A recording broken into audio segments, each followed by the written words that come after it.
tangonun Türkiye'deki tarihine baktığımızda doğrudan Cumhuriyet'in Evet. ilk yıllarında Türkiye tangoyla tanışıyor. Çok uzun süreler tangolar besteleniyor Türkiye'de. Şu anda baktığımızda Arjantin'den sonra belki Fransa, arkasından Türkiye geliyordur. Kendi dilinde, kendi bestesinde tango müziklere sahip olan. Örneğin Fransa'dan ayrıyız biz. Neden? Çünkü birçok tango müzisyeni aslında Fransa kökenliydi. Fransızdı yani. Ailesi bir şekilde bağları vardı. Veya başka ülkelerden gelen göçmenlerdi. Ama Türkiye'de o yok. Türkiye'nin Arjantin tangosuyla organik bir bağı yoktu. Ona rağmen Arjantin'in tangoları Türkiye'de çok sevildi ve kendi tangolarımız bestelendi. Bununla ilgili birçok güzel kaynak var. Hepsine erişebilirsiniz. Ama bir numara kim sence Kim? Türkiye'de tango deyince? Günümüz tangosu değil yani. Hayır. Eski. Tango müziği. Şecaettin Tanyerli. Evet. Bak yazıyorum bak.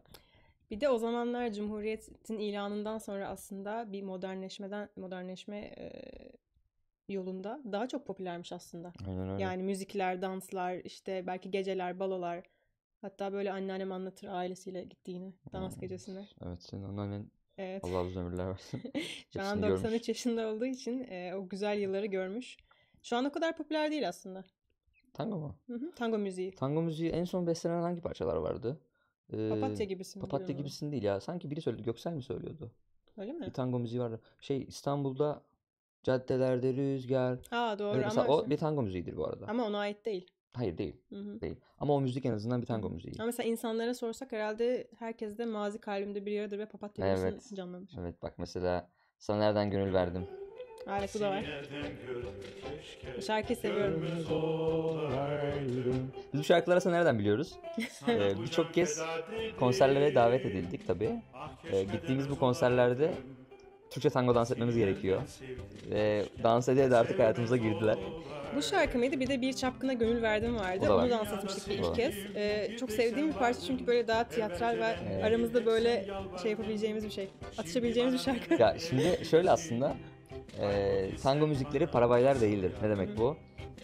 Dans etmek için bestelenen şarkılar değiller. Hiçbir zaman olmadılar. Dinlemek için yapılan şarkılar bunlar. Yine de çok tatlı olduğu gerçeğini değiştirmiyor. Evet. Şarkılar çok güzel. Parabaylar dediğimiz şarkılar zaten tangonun altın çağında had safhaya varıyor.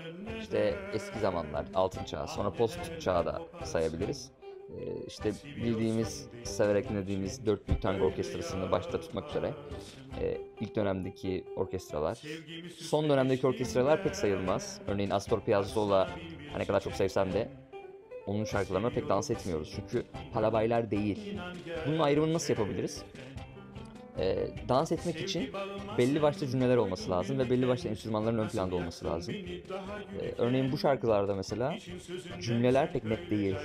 Dinleyin. Evet, tango müziklerinde form biraz daha net oluyor şarkının başından sonuna. Evet. Mesela buraları dans etmek pek kolay değil. Ve hep aynı gidiyor aslında. Özellikle Türkçe tangolarda yani başıyla sonu o ritim pek değişmiyor. O yüzden mesela konserlerde çıktığımız zaman biraz böyle sözlere dans ediyor oluyoruz. Evet. Pek kolay olmuyor ama evde denemeyin. Bak bir tane örnek açacağım şimdi. Şimdi bu şarkı var mı? Bak şimdi. Mavi aç bir şey. Mavi elbiseli benim. Derim açayım. O galiba bir çapkınlıkla şimdi alakalı bir şey. Bu videolar şimdi biz paylaşacağız bunları YouTube'da ama üşeniyorum yani üzgünüm. Gülümsediğime göre biraz muzur sözleri olan şarkı. Burada Levent'teyiz İş Sanat'ta. Evet. Bunların hepsi doğaçlama bu arada arkadaşlar.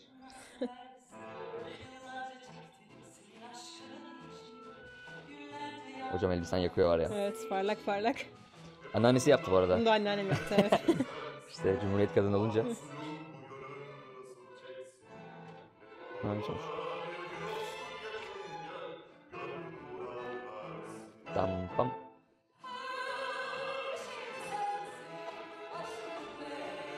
Bu şarkıları dans ederken kendi aramızda aslında çok keyif almış oluyoruz. Büyük ihtimalle sözlerini anlayıp sözlerine dans ettiğimiz için. Evet değil mi? Yani o şarkı söyleyen kadın yerine kendimi koyuyorum. Şimdi Batuhan hocam söylüyor.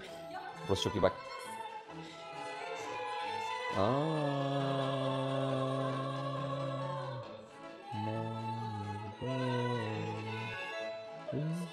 Ne olur beni üzme diyor. Hadi ya.